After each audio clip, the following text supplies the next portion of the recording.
little leave thing down here in the bottom now. I'm not sure where that comes from, but welcome again, all of you live, and then welcome to everybody that's watching as a replay. We've said this many times, but we do this live, but the whole intent of it is really to make it available to our members long term, and so it's recorded. We have regulars, and one of them just jumped in with a message. That is Alicia, and she just travels all over because she's in different places at different times. And today it sounds like she's in Duluth, Minnesota. So if you guys don't mind sort of putting where you're at and in the world, that makes it nice for Mark and I as we're chatting with you here. And we call these Thursday sessions Talk with Wayne.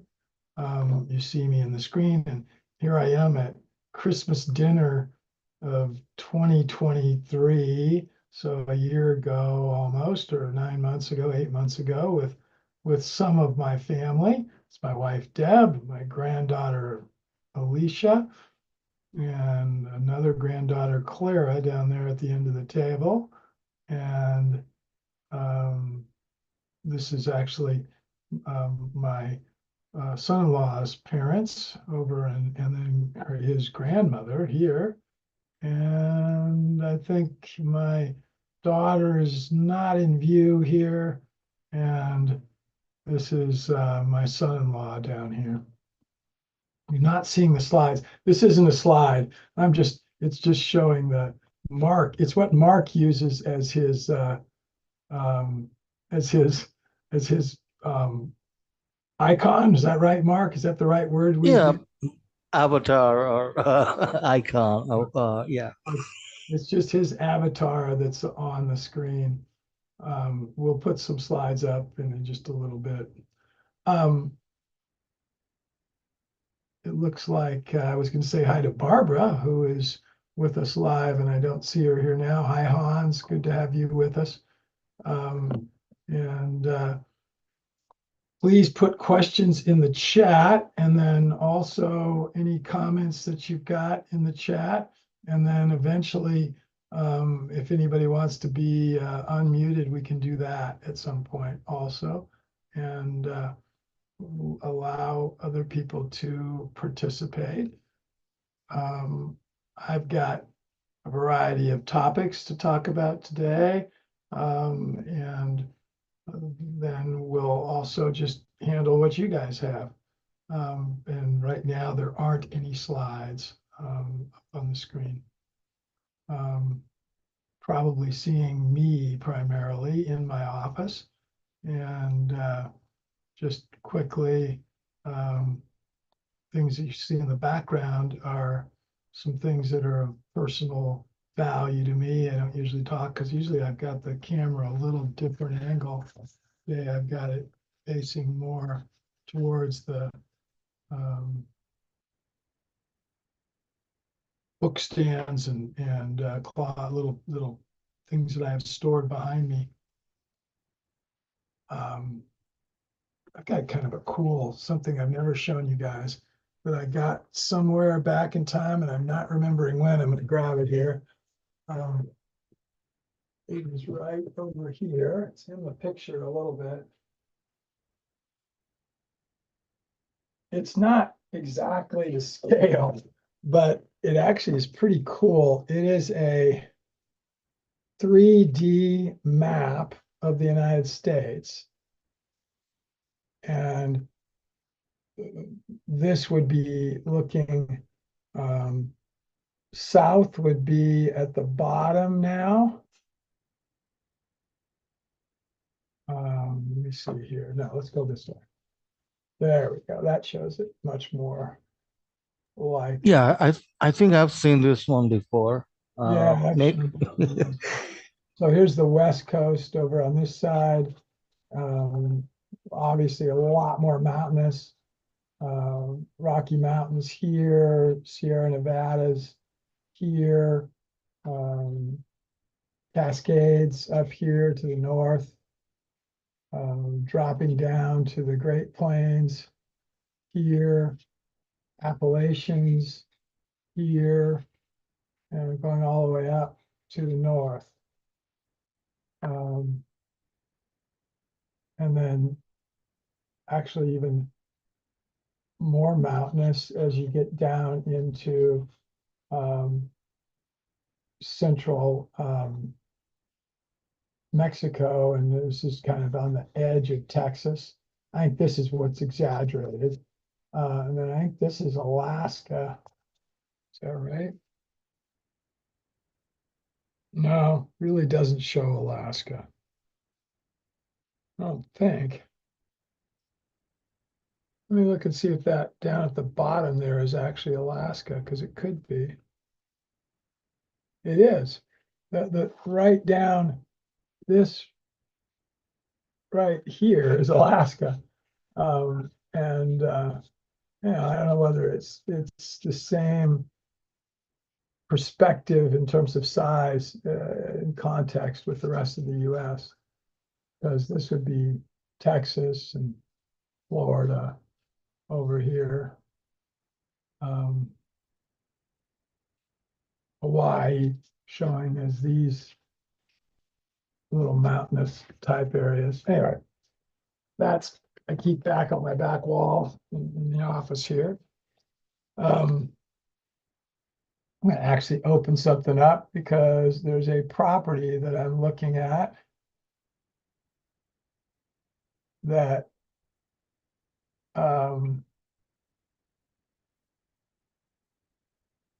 Craig said wanted to share a new project that he's starting. Craig, I will look at that, and we'll look at that in just a minute.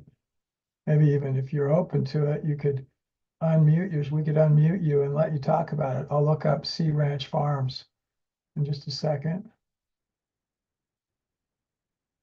Hans, is Qberry Farm? Do you have a website? I don't know that we've ever looked at your website for your farm.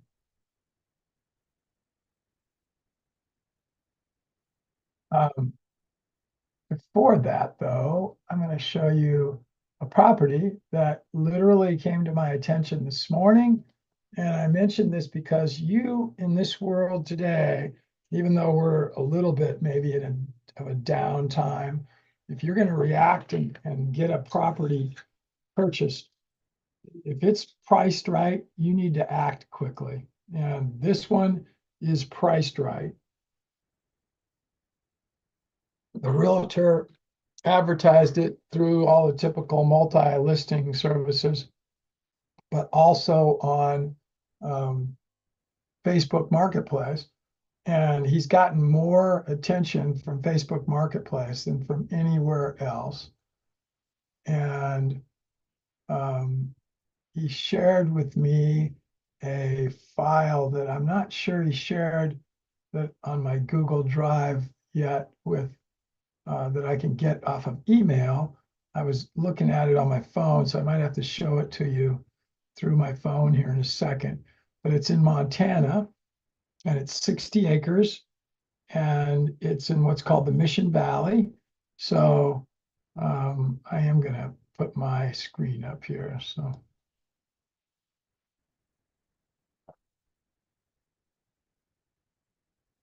let's share that one. Actually, no, let's share.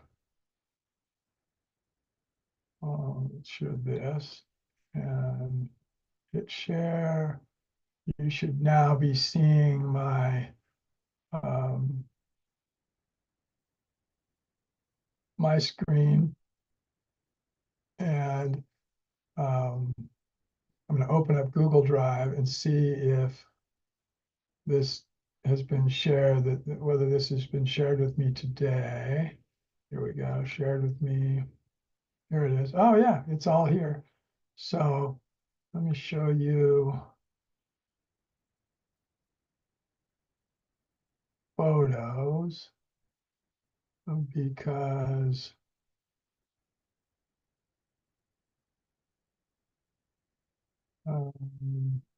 here's a map of the property.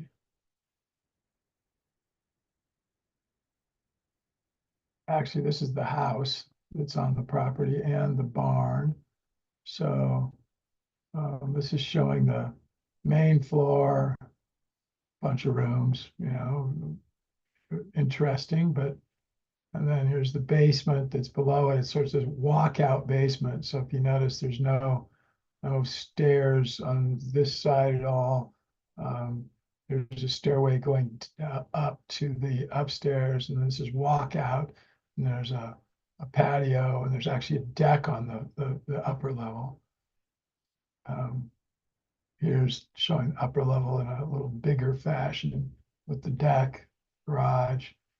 And then there's another view of the basement. This is a shop that is there. And one of the interests to me is the kennels, so places for dogs. I'm not sure whether I can open the photos from this because I've got them on my phone, but I can show them on the phone. And I'll do that here. Just a second. Got the phone here. In the meantime, Mark, once you pull up the website that Craig put up there for us to look at and Okay. share your screen, then I can take it back for this once I'm ready to show this.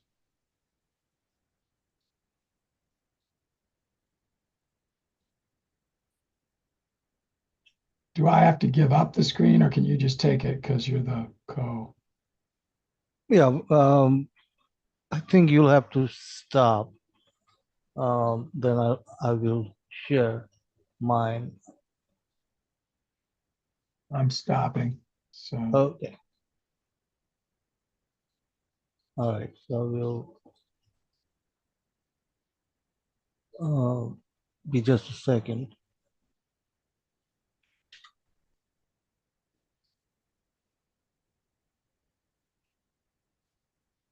All right.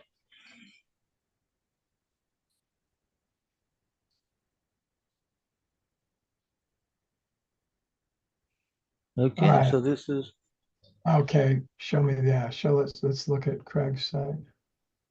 Hey Barbara and hey Lee. I see a couple more people here. Oh, that looks to me like 3D printing. Or excuse me, not or AI, I mean. That looks like oh, an okay. Yeah. AI version probably of Mhm. of your project. How cool is that? Um, Craig, at some point, if you wouldn't mind, let us unmute you and tell us about this. Yeah, we can unmute him. Yeah, go ahead and unmute him, Mark. And Yeah, let's, I think I will do that in a second. All right, let me see. Craig. All right, he should be able to talk now. Craig. Hello, Hello. hello, All right, here you go. wonderful. Hello, Wayne and gentlemen, your guests. hey, how you doing, Uh, Craig? this Good is to see you. a concept I came up with, well, really about 3, 4 months ago, called Sea Ranch Farms. Doing wonderful. How can you hear me? You can. Yep, you're coming in loud and clear. We got you. Perfect. Basically, I spent the last 2.5 years down in Panama working for a company called Ocean Builders. We're building sea pods, basically homes for on the ocean. And with all the current problems that we're facing with agriculture being shut down around the world, I looked at the idea of farming on the oceans. So there's a company called Greenwave out of Maine, I believe they're at, and they're growing seaweed. And you have a concept called 3D ocean farming. So basically, growing multi species together seaweed, clams, mussels, oysters. And so we wanted to expand on that and include shellfish, finfish, seaweed, algae, and coral. And basic concept is to be a fully sustainable community of 100 to 1,000 people that are living on the ocean, growing seafood and agricultural produce. So this was the first drawing. It was mid-journey, as you said. It was AI generated.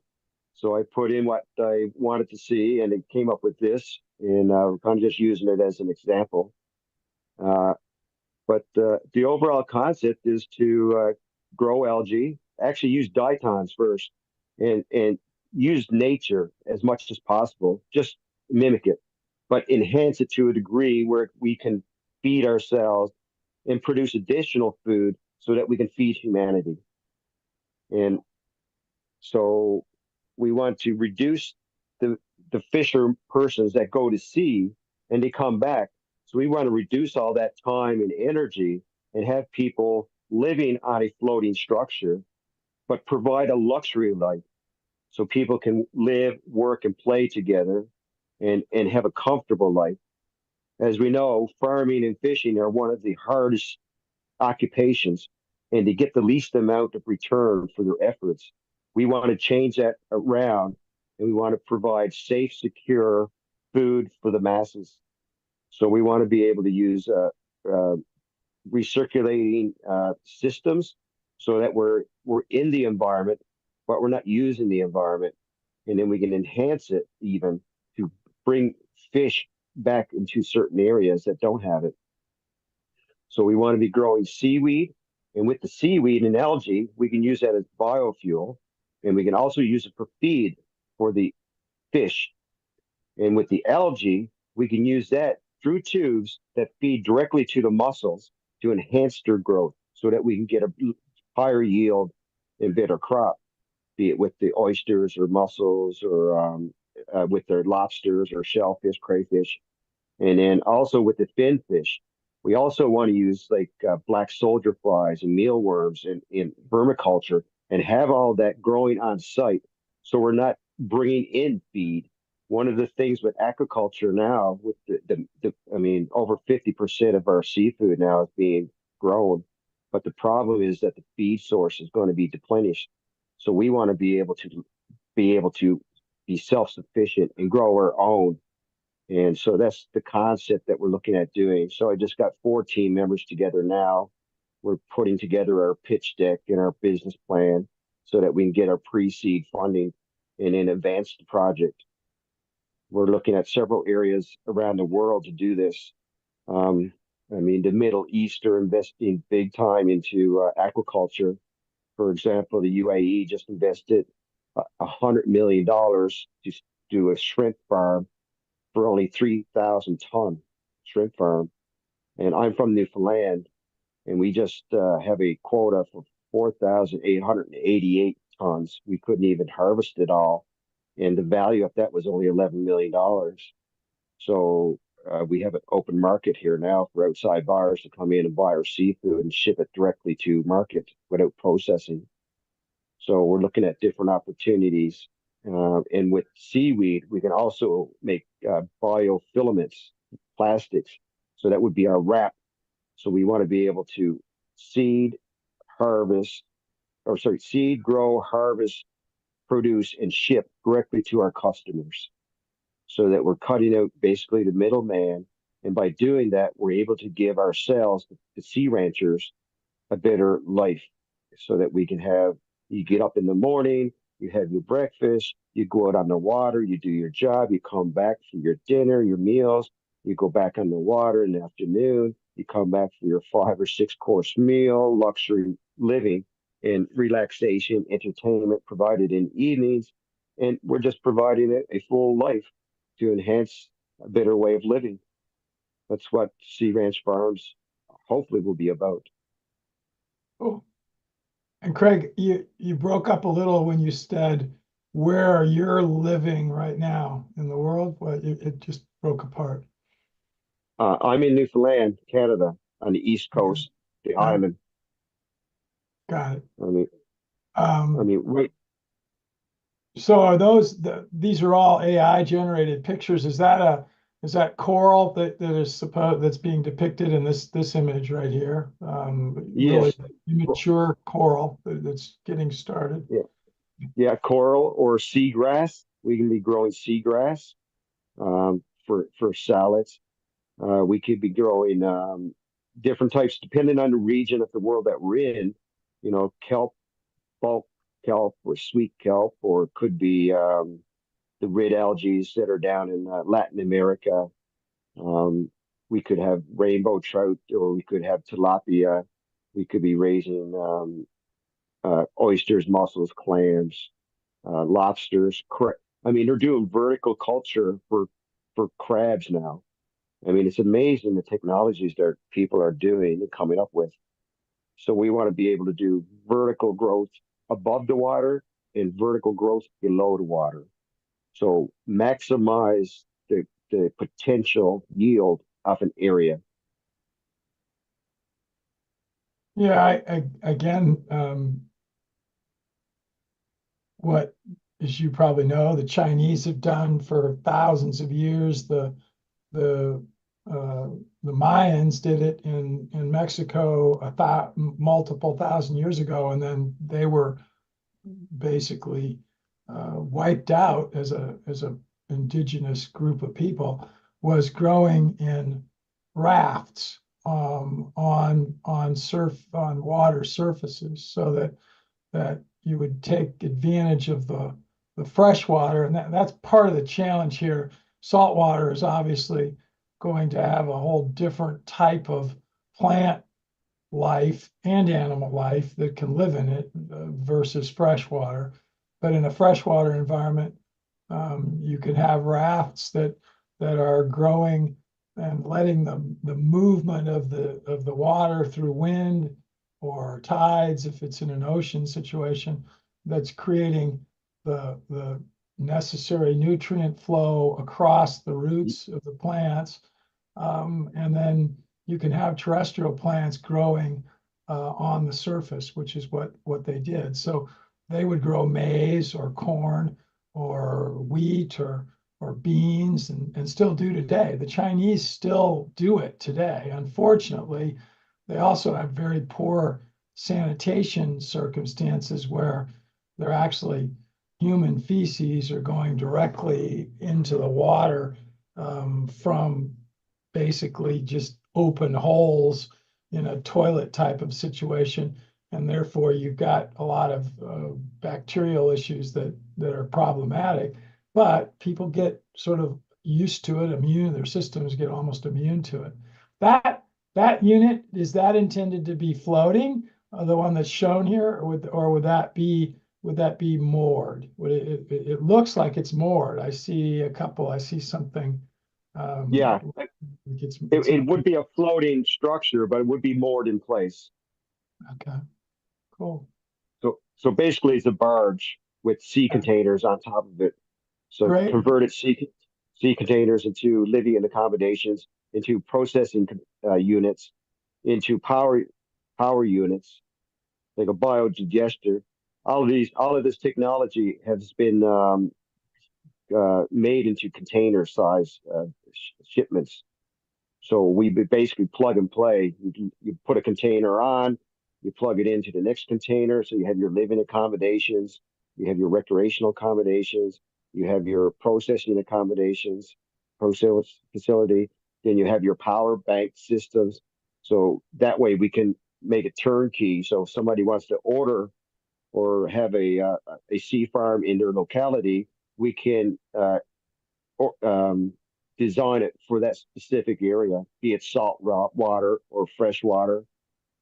We're also looking at the possible technology for reverse osmosis. Um, if you have a tube and you have a filter on the bottom of the tube and you submerged it down 100 meters or so in the water, the pressure on the bottom would push the salt water up through, and then fresh water would come out. So this is very low power consumption. Basically, it's just a pump to get the water up from the tube. So that's something we're looking at designing. And there's a new technology out called WITT, WITT Energy, and it's an energy generation unit that generates energy from the 6 different movements. So be it Z, Y, or X, whichever way the thing moves, it's generating power. So it's quite amazing technology that they're coming out with. Alicia, we'll go to the Japanese example that you described in just a minute here, which she was giving us some links to Dogen City. You might pull that up on another tab, Mark. in just a minute. But Craig, what is it that aside from money that the group could help you with here today and into the future? Or even if it is it maybe it's financial needs as the primary things that you need? Oh, well, I mean, obviously financial to keep our team going so that we can produce the side of things and build out the project. But ultimately, I mean, from yourself, Wayne, is your expertise and knowledge and understanding, because obviously you're an expert as far, into the aquaculture industry, and that would be, I believe, beneficial for us as a company to, as a as an advisor, possibly um, guide us, just your insights. Appreciate So I that. wanted to share. Yeah, that looks cool too. Yes. Yeah, and I think this is a concept also, Alicia. I do not believe this exists, but just as what Craig was just showing us is a concept from him. But There is a company called Floating Farms. I believe they're out of the Netherlands, and they have a unit in New York City. And they have cow and chickens and stuff. So they're producing milk in the harbor of New York City. So it's kind of it's a developing industry, and I think it's going to be quite big in the future, because 70% of our Earth is the oceans. So why don't we move on to the oceans? And seaweed can be used as a natural organic fertilizer. The Sargasso Sea has millions and millions of tons of seaweed that we could be harvesting and using to help with the farmers. So we don't need to be using chemical fertilizers. This is an annual crop. It produces millions of tons. It can be harvested and used, and it just floats and basically lands up in the beaches of the Caribbean Sea around Panama, Costa Rica, stuff like that. Yeah, it looks cool. Yeah. yeah, this is conceptual. But again, look at what they're doing.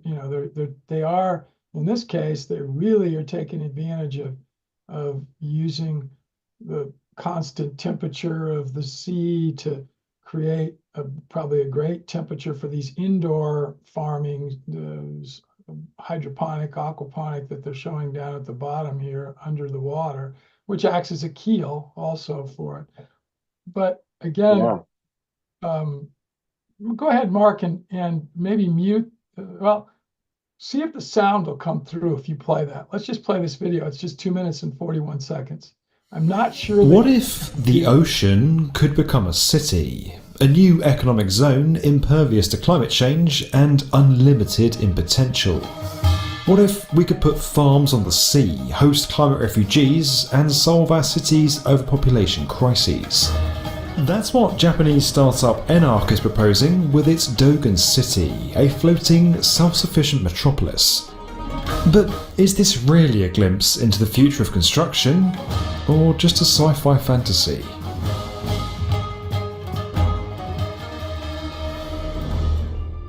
Say you've got a beautiful coastal town that's simply running out of space. You could journey out into the water, fill it with a bunch of rock, sand and clay, and build on top of it. In very simple terms, that's land reclamation, and it's an approach that's been used for centuries. But it hasn't always turned out to be the most sustainable approach, and as sea levels continue to rise, we need to change the way we build, and fast. It's so scary, but for us, it's a chance to change our lifestyle, to expand our habitable zone from the land to the sea. Floating developments aren't entirely new. There's the floating Uros Islands at Lake Titicaca in Peru, floating villages in Cambodia, and floating river homes, just to name a few. Even floating offshore platforms like those used for oil rigs can essentially function like small towns. But these concepts are getting even bigger. The United Nations has backed a South Korean project to build a series of floating platforms off the coast of Busan. Over in Saudi Arabia, the kingdom has proposed Oxagon, a floating industrial city that's part of its mega development, NEOM. One Japanese startup now wants to take it even further. This is Dogon City. 1.58 kilometers in diameter and approximately 4 kilometers in circumference, measuring a total 390 acres, it's massive. The first module is designed to accommodate 40,000 people, functioning as a completely standalone city, but with a village-like atmosphere. The circular structure would have public housing, medical research centres, food production facilities, and even launch sites for spacecraft. Within the bay will be floating structures that can be reconfigured depending on what they're needed for. Meanwhile, the outer ring is designed to act as a sort of tsunami shield, with barriers that would protect the inner floating developments. And everything would be weighted in the water, almost like a wind turbine or an oil rig. Since my background is in architecture, I try to make a company which is fusing deep tech with an architecture design. To say this plan is ambitious would be an understatement. It's essentially a tech-driven master plan for a floating utopia that aims to address the impending climate refugee crisis, affordable housing, and food shortages. According to the Global Centre on Adaptation, if we continue to harvest and produce food the way we do, we'll have a shortage of land the size of North America by 2050. You may remember Singapore's bold plan to turn every last corner of the metropolis into urban farmland. And Rotterdam is already home to the world's first floating dairy farm. ENARC says Dogon City could grow nearly 7,000 tonnes of food each year using cultivation technology that relies on seawater as a source of nutrients for plants. So, a tsunami-resistant, self-sufficient, climate change refuge in the sea. Sounds great. But there's one big problem here. Money. Building and maintaining something like this would take a lot of it. So Yuki is shifting his focus from construction to profits. Our ultimate mission is to save climate refugees, of course. So it's the biggest number one game. So that's why my mindset is totally shifting to a construction business to a product business. Because construction business is not profitable. Compared with Tesla and Apple, Microsoft, and those kind of SaaS business is very profitable because they're a data business. That's why Dogon City is also being pitched as a medical tourism destination, complete with robot-operated surgeries and AI health monitoring. Yes, really. If all of that weren't enough to draw in the profits, Dogon City's healthcare system will be run off the island's undersea edge data centre. Now, data centres use a lot of energy. In fact, they're projected to account for 20% of the world's electricity usage by 2025. A lot of that comes from simply cooling all the equipment needed to run the internet. One way to bring the temperature and costs down in a building full of hot servers? Put the whole thing underwater. Now, to be clear, there's no actual plans to construct Dogon City yet. And when we asked about the price tag, Yuki told us he couldn't share the exact number yet, but that it would be huge. For now, he's hoping to develop the concept more so that it could eventually serve as a blueprint for other regions. Africa, Southern America, and Middle East going to generate climate refuge a lot. So our focus is to cope with climate refugees. So that's why Dogon City should be launched to near the regions. That's my biggest dream. While a lot of this may sound very far-fetched, floating cities are actually now an emerging industry in themselves. For the first time, floating urban development was included in a report this year from the Intergovernmental Panel on Climate Change. And there's a good reason why. From the Maldives to New York, Miami, Shanghai and Bangkok, all of these cities along the water are facing the threat of rising sea levels. We're running out of the sand we need for land reclamation. Cities everywhere are in desperate need of more affordable housing, and we're simply running out of space. Today's cities are only going to be able to provide 40% of the space required to house the world's population by 2050. Maybe Dogon City won't be built exactly as it's laid out right now, but Yuki's vision is helping us imagine how we could build better at a time when drastic change is needed. Climate change is going to force us in ways to reinvent the wheel. And science fiction concepts like this might one day become our reality. Don't forget that we're raising awareness of construction's mental health crisis and supporting charities in this space through our Get Construction Talking initiative. There's a video series on our channel, and you can find support or That's very cool. Thoughts from everybody in the audience and others? Craig, what do you think? How does this is sounds like a mega scale of what it is you're thinking about. Yeah, exactly.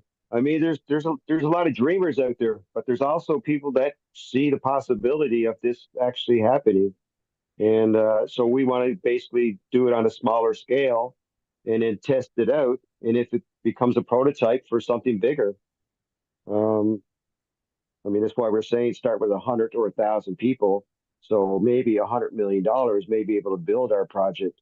I mean, right now I know that Walmart invested $150 million in a project down in Panama, raising copia in deep offshore cages. So, I mean, for somebody to come along in the Middle East and put several billion dollars, $50 billion towards a project like this, that's going to feed their nation. They would be favorable to it, but we had to have a pilot project start up first to prove the concept and bring in the technologies to make it work for us. Very, very cool. Now, with the structure that they're there, I mean, I have a graphene deposit here, potentially 100 million metric tons, and you take graphene and you add it into concrete and you make it stronger, 9 to 10 times stronger. So now we would have floating concrete structures.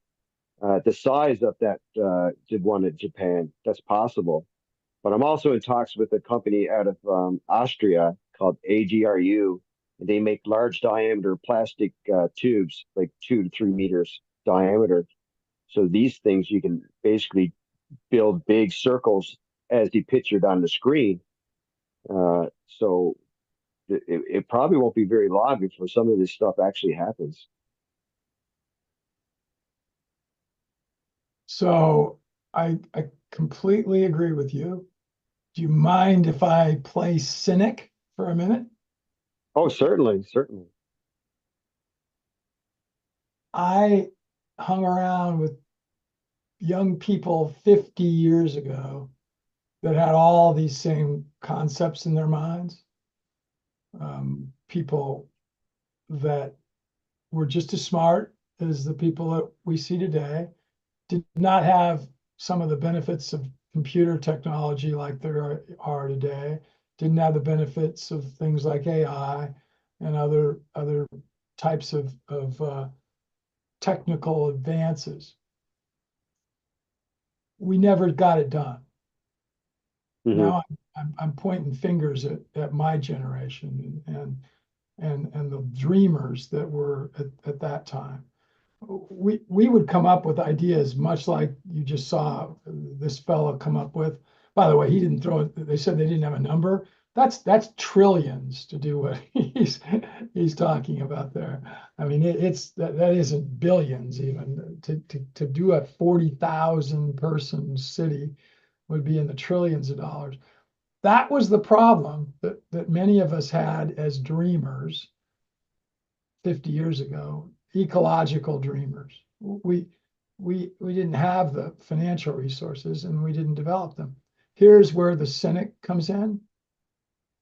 Why hasn't someone like Bill Gates put some percent of his billions, multi-billions, into something like this?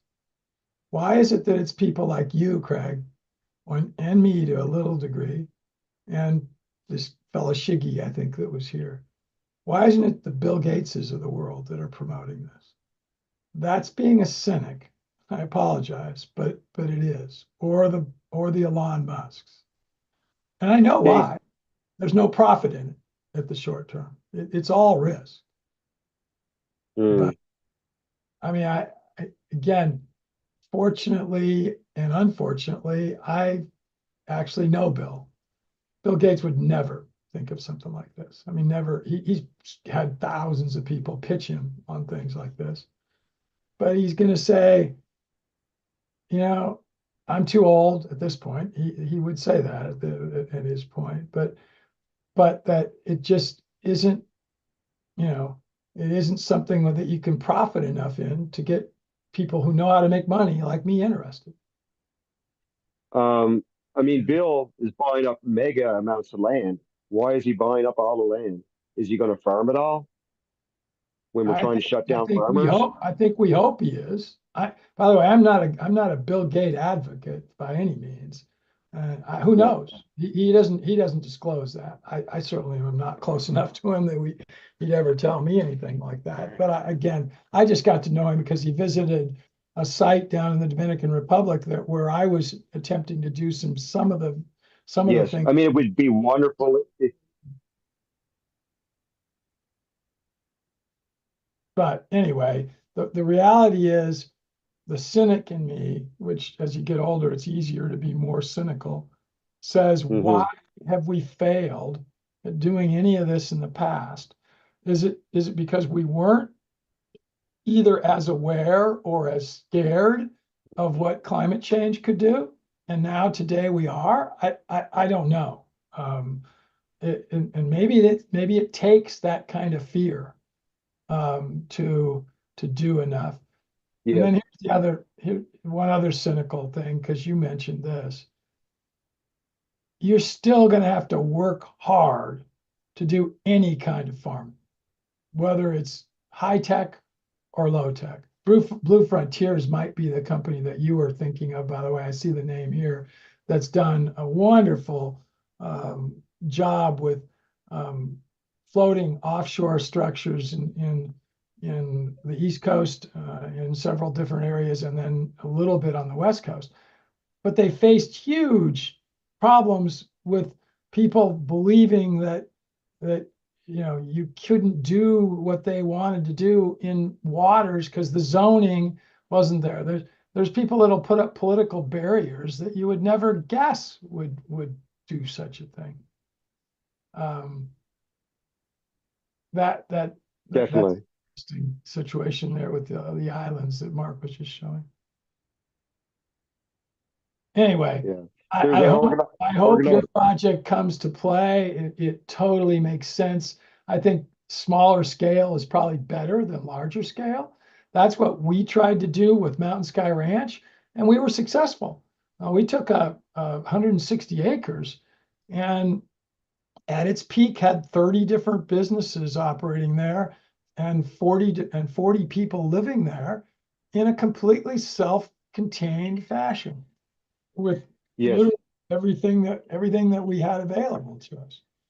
So anyway, I apologize. My watch and my phone are ringing, and it's my brother-in-law, who I actually, when we're done with the webinar, I do need to talk to, because he's the kind of guy that does need to get excited about something like this.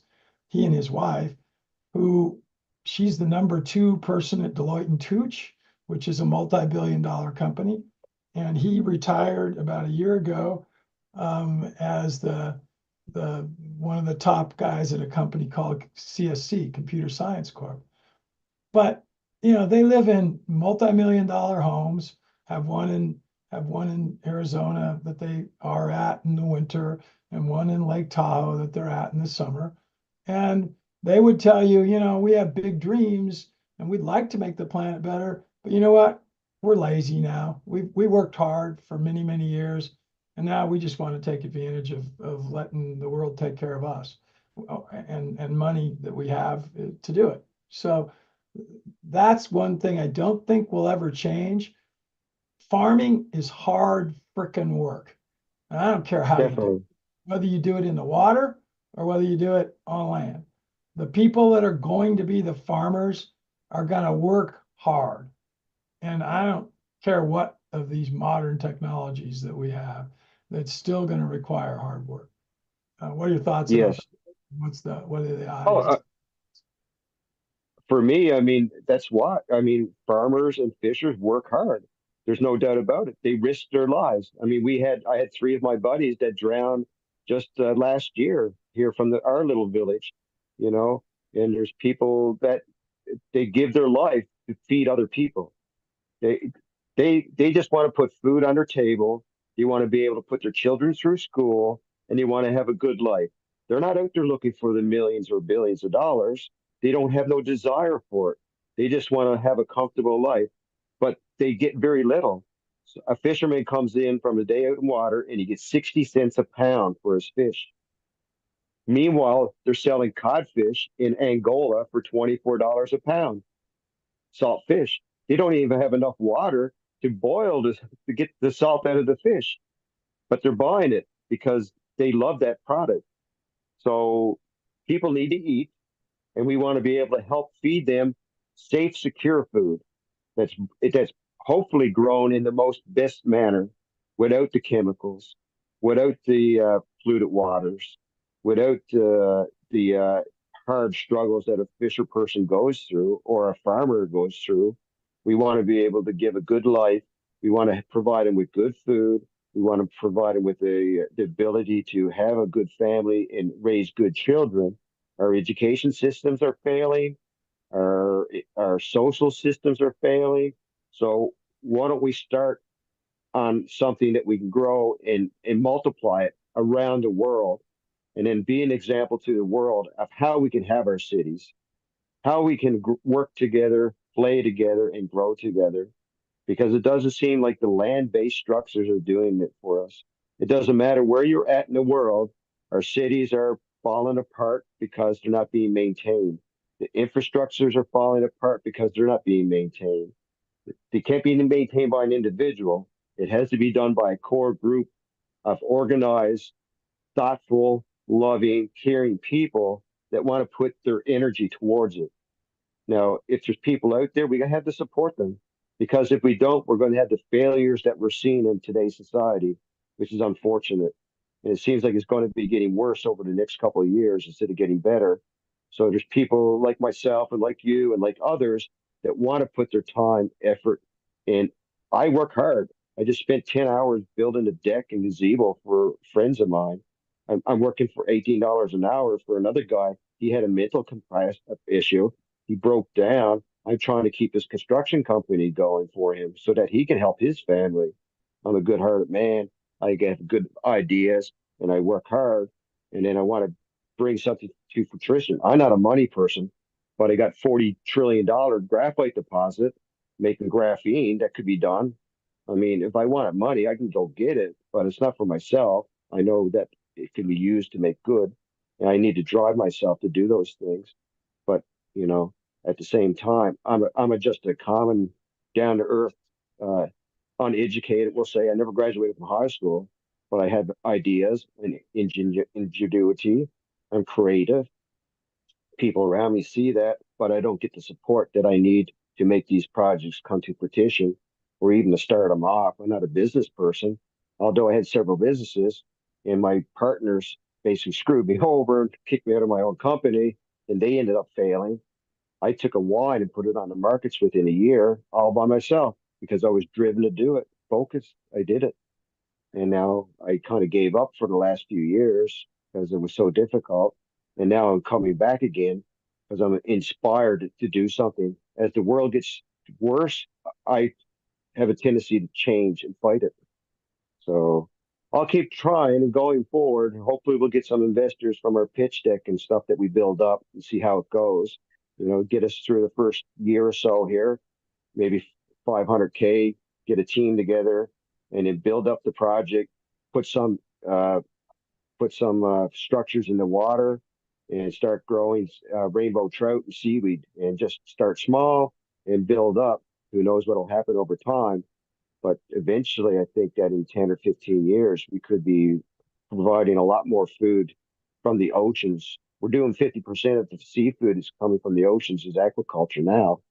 You know, here in Newfoundland, we provide 75% of the seafood to the Canadian market. So Newfoundland is known for its fishery, and we have good, clean, pristine, clean water, cold, and but unfortunately, our government here is taking a lot of the resources from the people and not giving us benefit for it. So a lot of people are suffering, as we see all over the world. Price of food skyrocket, price of fuel skyrocket. I mean, I was in Panama and it's $1 a liter there for gasoline, and they're not an oil producing country. Food down there is pretty cheap. Comfortability of life is beautiful compared to Canada or even the US for that matter, different locations. But there's a Seasteading Institute.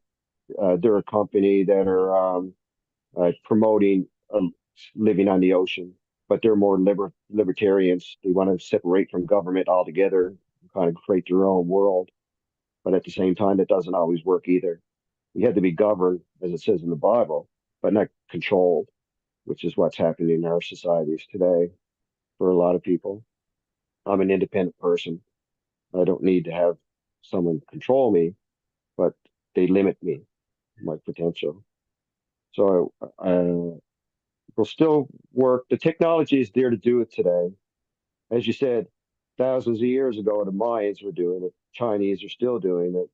We just need to do it on a larger scale, more sustainable, and it's possible with today's technology to do that. So it does take a bit of investment, obviously. It may take, billions or trillions, but it's worth it if it's going to feed humanity. Yeah, I agree. We've been trying to get aquaculture more engaged in world food production again for probably 100 years, and Mhm. I've been involved in it for almost 55, and we're not where we would like to be, because you just mentioned the cobia, or maybe the fellow in the film did, off the shore. That cage culture is still the kinds of aquaculture, unfortunately, that are feeding the 52% of the seafood in the world right now are horrible. They're degrading to the ecology of the world.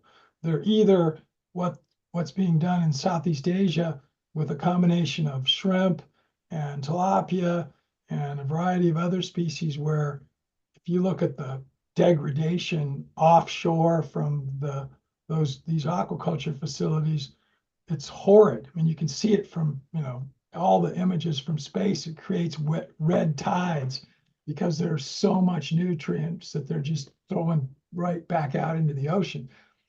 This cobia project is very, very controversial because the densities that they're using, that they put these cobia in these cage structures, are 100x of what any kind of fish in that region of the ocean would be. So you're doing the same thing. You're creating huge amounts of nutrients. Well, where is the nutrients? Where's it going? Well, it's just polluting the seawater to a higher level. So, we haven't figured it out yet from the aquaculture perspective. I hope we do, but we really haven't. So There's there's in water recirculation systems. Basically, it's a bag of water. So all the feces and nutrients from the pellets and stuff go down to the bottom of the bag, and then it gets recycled back up, and you can use it for biofuel. It doesn't go into the outside environment. So their systems are already designed for doing this. Um, and I agree with you. I mean, we're polluting the oceans, all the salmon farms with the open cages. I mean, the feed just goes through, all the feces lands on the bottom of the ocean. It's destroying. It's completely dead. You know, it's like the mine tailings. We have mines from the past, and you dumped all their tailings into the ocean, and all of that area, there's no sea life, but there's millions and trillions of dollars there. We just got to go and dredge it up, recycle it, take out the precious minerals. Even the sand can be called a graphification process, where you can put graphene on every sand particle, and then that becomes an additive in the concrete. So now we increase the strength of concrete for making these structures for our highways and freeways and bridges and all that kind of stuff. So there's, I guess, is how you look at it to a degree. Um, we definitely need to improve some of the SAM farming sites. and stop these open cages because it does pollute the waters. But I just came across a guy from India, and he has a product called Nuji, which is Ditons. So he has a Diton enhanced, and he adds that to the water, and it eats all the red algae and the green algae, and it turns that into nutrients. So then that nutrients is eaten by the smaller invertebrates, and then the fish eat the invertebrates. So there's solutions out there. It's just that we don't know them all at some time. But when we get informed about the possibilities of these things that are out there, and we all get more educated, then it expands our horizon to the possibilities that yes, we could be doing this stuff. We have enough land. We got more than enough land for the population for multiple billions. You know, we can't have people telling us that there's not enough land when there is. I mean, Canada is advanced nation, and there's only 34 million people, and most of us are just in small little cities, really. And there's huge amounts of land, you know. So we By could the way, develop that. yeah, by the way, just so you get it somewhat accurately, diatoms are algae. They're just a certain form, and a lot of people don't think of them quite the same way. But they're another type of algae, just like blue-green algae is a real negative type of algae. Green algae is what kelp is, and so it's a different kind. Brown algae is also kelp. But anyway, diatoms are an algal species, or group. Yes. So, by the way, I always ask this question, and I check it out regularly, and I just did it right now in Chat GPT. So using the OpenAI form of AI. The audience, guess what the top aquatic grown food, so it could be plant or animal, in the world is in terms of pounds or tons. So in other words, what kind of aquatic grown organism broadly, so it's a form of organisms that is rather broad, is the number one in terms of its poundage or tonnage eaten in the world? You guess, Craig. Okay. Nobody ever gets this right. Sorry. What? Sorry, you were breaking up, Wayne. I couldn't hear. Oh, what is the? You were breaking up. I couldn't hear your question. What is the what form of aquatic organism? All right. What category of aquatic organism is the most eaten by pound or ton, however you want to measure, but by its weight in the world? And it isn't just by a little bit, by the way. It is way more than the next largest. I got part of it. I'm going to say krill, although I never heard your quite question. But I mean, there's a lot of krill that's being devoured. Mark, was I breaking up, Antarctica. or is that on Craig's end? I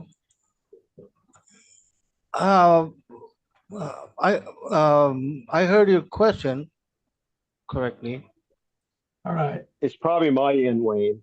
I Yeah, have bad internet service. If Sorry you about that. rank in order by tonnage or by pound, what form of aquatic organism is the most eaten in the world?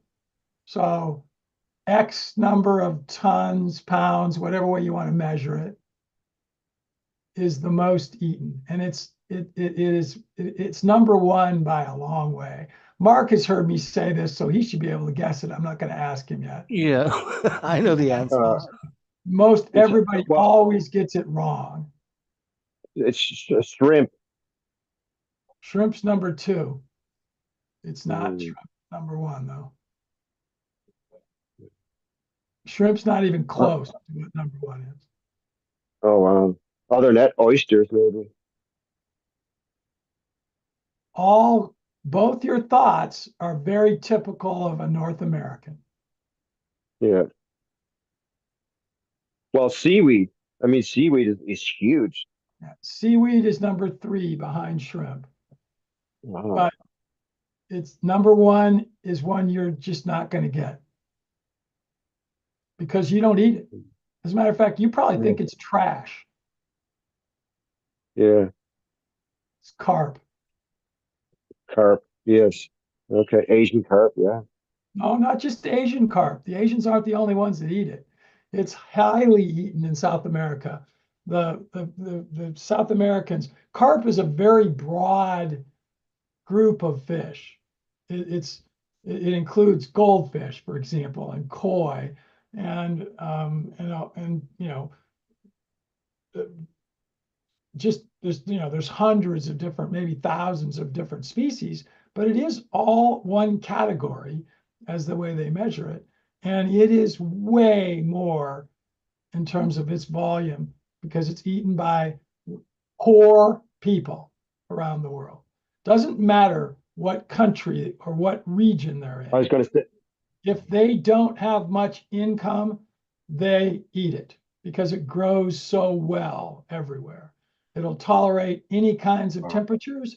It'll grow in water just above freezing in temperature, and it'll grow in water that is 100 plus degrees Fahrenheit in places like in the Middle Eastern areas. By the way, I think some of you have heard me say this. It shocked me when I made one of my trips to the Middle East in the middle of the summer, and the Red Sea specifically, outside of where I was in Qatar, the seawater temperature was 105 degrees Fahrenheit.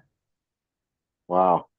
And there were fish living in it, mostly species like carp. Wow. But it was so warm that it was hotter. It was warmer than a freshwater hot tub that they had on shore. People were in the hot tub. Nobody was in the ocean. I was the only one in the ocean because it was that warm that it was uncomfortable to even be swimming in. Wow. Wow. But seaweed's number either 2 or 3. Shrimp and seaweed go back and forth between being the number 2 or 3. And what's really interesting is that it came from nowhere because 10 years ago, it wasn't in the top 10, but tilapia is now number 3 or 4, Okay. 3 or 4. So again, it's seaweed. And again, I was really careful, as I said, what form of aquatic organism. Notice I didn't say plant or animal. Seaweed is eaten directly as kelp in some places. It's ground up and dried in others, and so on. Anyway, we're at the top of the hour. This has been really fun today. Craig, thank you for coming on. It wasn't a topic I was thinking about talking about at all because it is my expertise, and I think I talk about it too much, but it's a great subject. And we really need to be figuring out, really, you hit on the biggest one, how we waste so much in this world, especially in our Western culture. And we've just got to stop doing that. We can't have all the waste that we have. We Exactly. It's too so much. much more waste in the Western world than the rest of the world does. It's just ridiculous. I mean, I was down in Panama and I was amazed at all the plastic that was coming in from the West, basically. It's just bottles and plastic and debris. It's like sinks your heart to see that the oceans are being polluted the way that they are. People are not taking responsibility. We're not doing more recycling. It's just production, produce, sell, capitalism, and it's destroying our planet in ways that people don't even realize because they don't see it. Which is unfortunate. But I thank you, appreciate it, Wayne. All that you shared, and we'll stay. I'll get in touch with you separately about your project and see if there's anything we can all do to help. And Alicia, thank you so much as always for your questions, and all the rest of the audience. Thank you. we're gonna say goodbye for today.